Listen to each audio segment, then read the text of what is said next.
Hello everyone, welcome to my channel. I am here with a video just for you Chanel lovers and fragrance lovers, of course. So today we're going to talk about the Chanel fragrances. I don't own that many, but as we go through the video, I'll talk about the ones that I have previously owned and go through my 4. So I'm down to 5. And there's a possibility of going down to 4, but we will see as time goes on. Right, let's get into the video. So, and I hope I've got this correct. Yes. So this is Chanel. So the one you can see before you, this is Chanel No. 5. This is the Eau Premiere. I don't know if I'm saying that right. It might be Premiere or something like that. The top notes is aldehyde. So aldehydes, from what I've believe, is the soapiness. It has ylang ylang, neroli. In the middle notes it has jasmine, rose. In the base notes it's vanilla, it's sandalwood, and it's vetiver. Now Chanel No. 5 is one of those fragrances that I blind bought some time ago.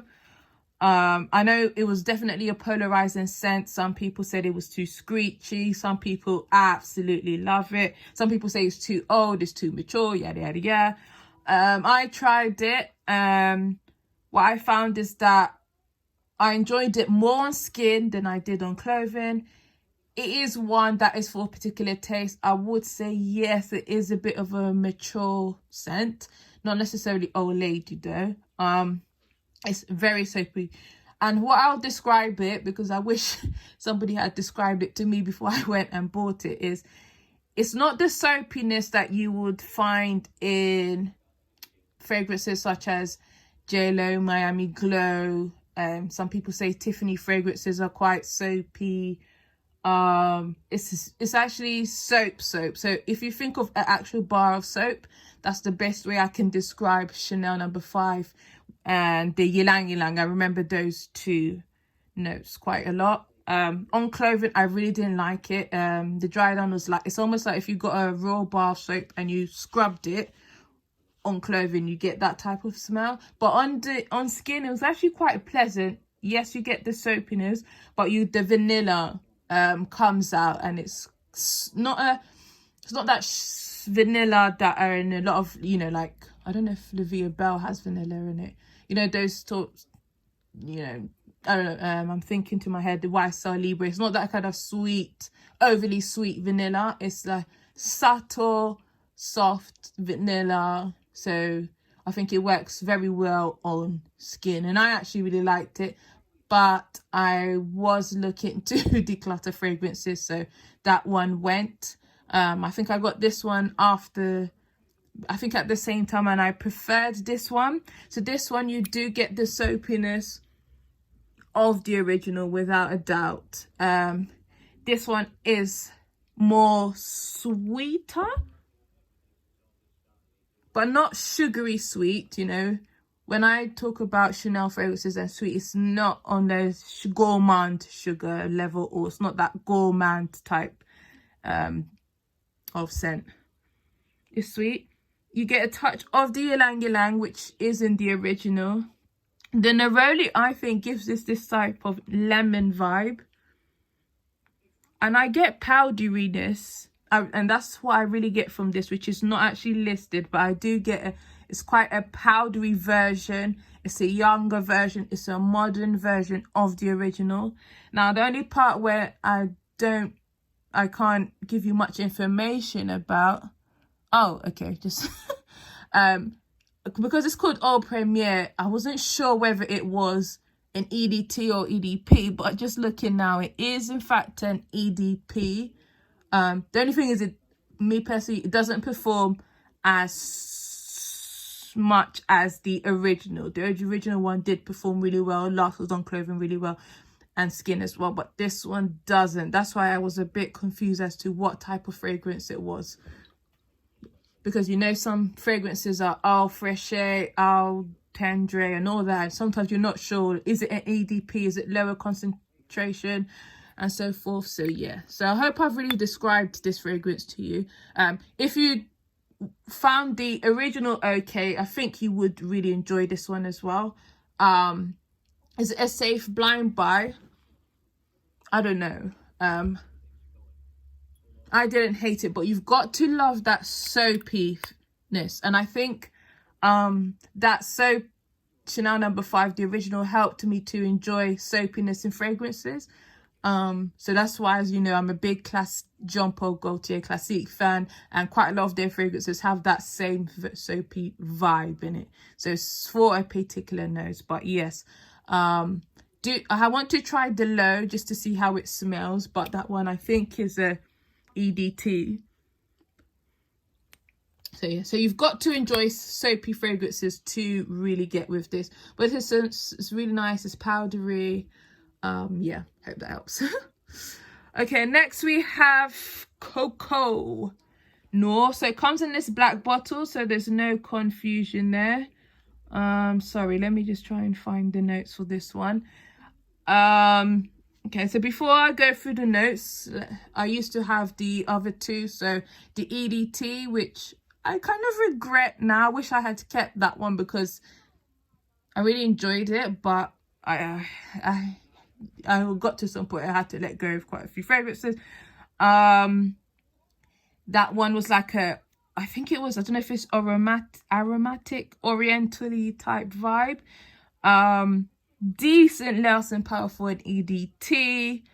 That one was, so the Noir and the EDP, Coco EDP, have this, I think, had a more sweet, and again, not gourmand sweet, but had a sweeter side to it compared to the EDT. The EDT is quite spicy, if I remember. It's quite spicy. It's not soapy, but it's spicy. It kind of reminds me of a spicier version of maybe like a Chloe Nomad, that type of vibe. Again, you need to really like spicy fragrances to enjoy that type of scent. It's, when I first smelled it, I was a bit disappointed, but as I sprayed it more, played with it more, it opened up my nose to that type of scent. So yeah, and then the EDP is actually my favorite, and I think it's the longer lasting one compared to this one and the EDT, but it had too much of a vintage vibe for me, so I decided to stick with this one. Right, top notes: grapefruit, bergamot, orange. Middle notes: rose, geranium, jasmine, narcissus, narcissus, peach. And our base notes is patchouli, sandalwood. Oh, this is one. Olibanum, tonka bean, vanilla, white musk, cloves, and benzoin. So yes, it's the cloves. I think all three cocoa fragrances have the cloves, so it does have that sort of spiciness to it. This one, and they're very classy. I do find Chanel fragrances to be very classy and a bit more mature, slightly mature, but in a good way, guys. So you get the cloves. I do detect benzoin, but I don't mind benzoin in this fragrance. The patchouli is not that heavy in this fragrance, and I think in all three of the cocoa range, the patchouli was okay.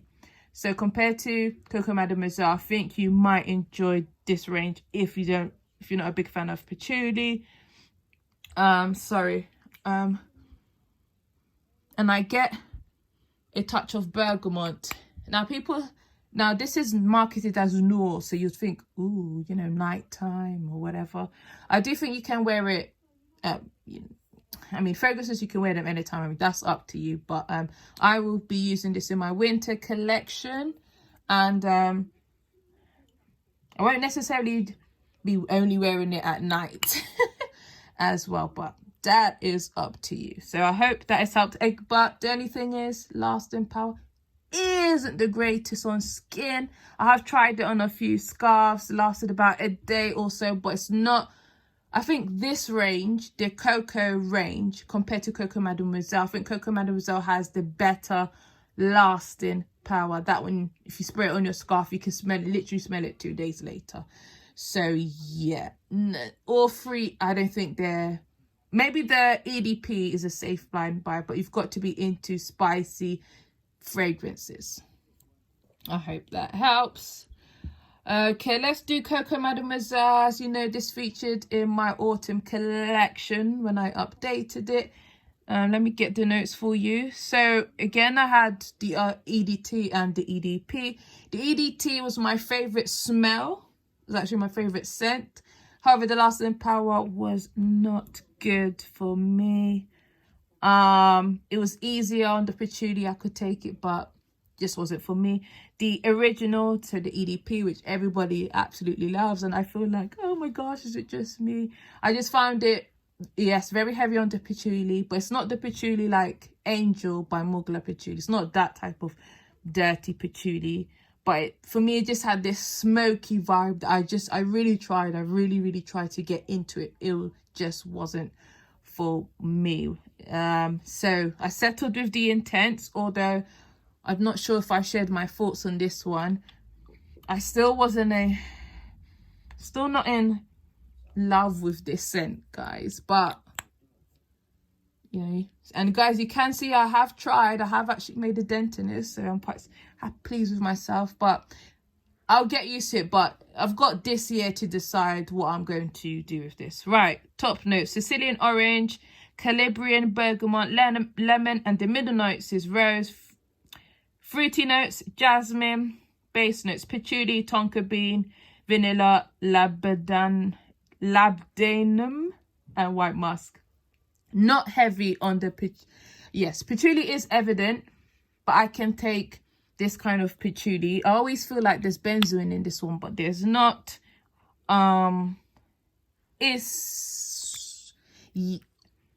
Yes, you get it's soft and it's a bit more softer, I think, because of the vanilla, and you definitely get the fruity notes in it, and I think that's why I think I kept this one. But again, it's a more mature version, and I know it's got fruits, but I find it a bit more mature.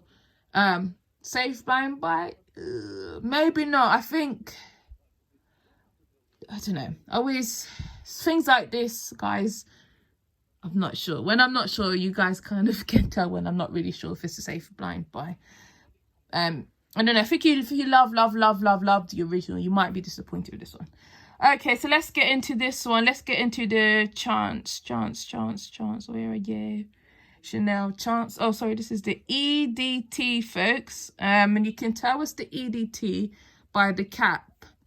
And I think the other, I don't know, shall we say flankers or version, when it's the EDT, has this cute cap. Guys, I really like, oh, you can't see it properly, but I just really like the bottles. Are so simple, so cute, so flat, like you can take it with you, you know, pop it in your purse. I think that's what I like about this. Yeah, I think that's what it reminds me of Ariana Grande's Cloud. I wonder if she was inspired by this, but honestly, really nice bottle. Right, to top note, hey, you get patchouli, pink pepper, pineapple, hyacinth. I'm so sorry, guys. Do check it out on Fragrantica. You get iris. Middle notes, lemon, jasmine, rose. The base notes, you get patchouli, musk, vetiver, and vanilla. So you get patchouli ×2, but guys, I can actually manage this patchouli. I feel it's not overly smoky.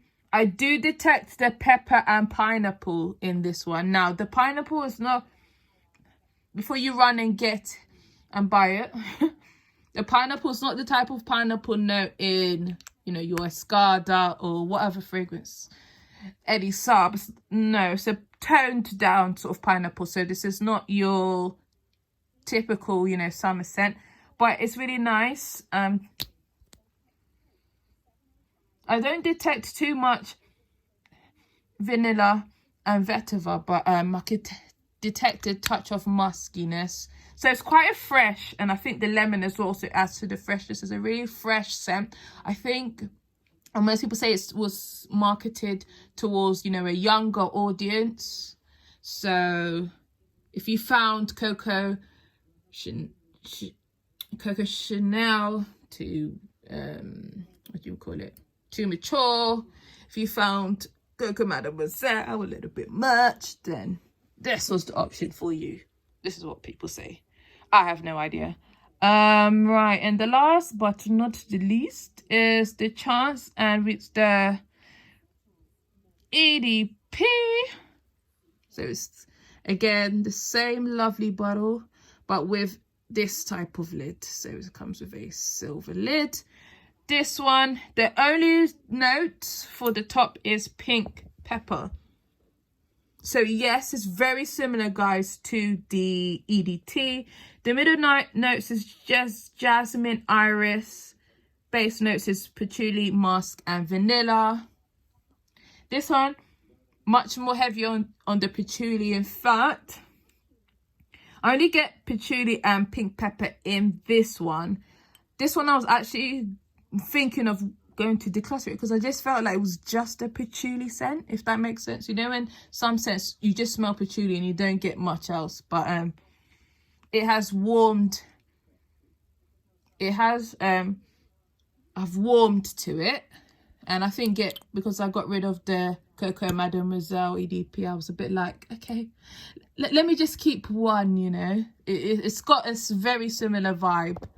It does have a similar vibe to Coco Mademoiselle EDP, so I thought, okay, just for the vibe, I'll keep this. But it has grown on me, even though, as you can see, I haven't really used it. But what I would say, the EDT, out of most EDT, is the fresher one. So if this was your daytime, this will be your evening. If this was your summer, this will be your, what, I don't know, winter. This one, but they're both ones that I feel you could actually wear all year round. Maybe not this one because it's quite fresh and clean, but I think this one definitely all year round. Right, guys, I'm sure I've spoken, I've talked your ears off. But I do hope that you enjoyed this video and it was informative. Do you need to have a Chanel scent in your collection? I don't know. I think you can get away with not having it, but it just depends on, I think Chanel fragrances is about taste. You know, don't be expecting it to be sorry guys, to be your gourmand type smell. You know, does some of them lean on that oriental spicy type vibe? Some are quite soapy, as you know. Some are you know, have the patchouli, but I do think there's something there for everyone. So yeah, guys, so this is the Chanel range. This is all I own. I do want to try the other versions of Chance, but let's use what I've got for now.